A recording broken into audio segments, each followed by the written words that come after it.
banyak orang yang hancur hidupnya karena riba.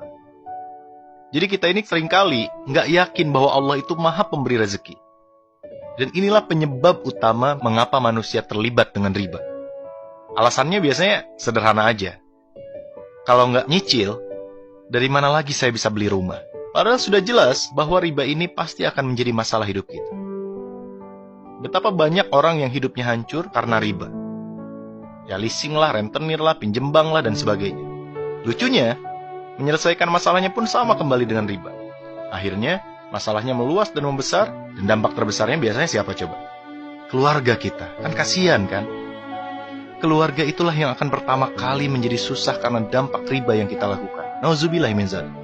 Allah itu menguji kita dengan kesulitan, misalnya kesulitan ekonomi, karena Allah ingin melihat respon kita terhadap ujian tersebut. Allah ingin melihat apakah kita akan mengikuti petunjuk yang Allah ridhoi, atau mengambil jalan pintas sesuatu yang Allah benci. Coba bayangin, andai saja kita sabar dan hanya bertindak sesuai dengan apa yang Allah ridhoi, yakinlah ujian kita itu akan lulus dan mendapatkan hadiah berupa solusi untuk terurainya masalah hidup kita. Tapi sayangnya nih, kebanyakan manusia selalu kembali memilih jalan yang Allah benci. Hingga akhirnya apa coba? Hidupnya semakin susah di dunia, dan semua itu belum ada apa-apanya dibandingkan ancaman Allah kelak di akhirat.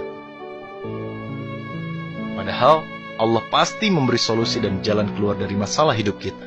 Yakinlah, itu janjinya. Sungguh, sahabatku semuanya, Allah melaknat para pelaku riba beserta saksi-saksinya, atau mereka yang memahami dan mengetahui transaksi riba.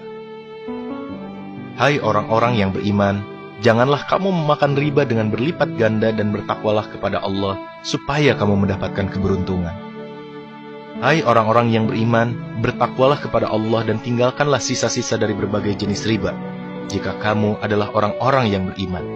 Maka jika kamu mengerjakan riba, ketahuilah bahwa Allah dan Rasul-Nya akan memerangimu. Dan jika kamu bertobat, maka bagimu pokok hartamu. Kamu tidak menganiaya dan tidak pula dianiaya. Tuh coba bayangin teman-teman. Allah dan Rasul-Nya akan memerangimu. Ini bayangin nih, kelak besok lusa di akhirat kita melihat Nabi Muhammad SAW, kita ingin memeluk Rasulullah, kita ingin mencium tangannya, kita mencintai dan merindukannya, tapi tiba-tiba Rasulullah mengangkat pedangnya dan berkata, engkaukah yang selama ini menantang berperang dengan Allah dan denganku? Nauzubillah min dzalik.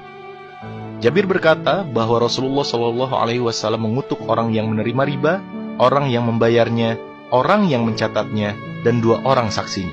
Kemudian beliau bersabda, mereka itu semuanya sama. Mari kita berbenah diri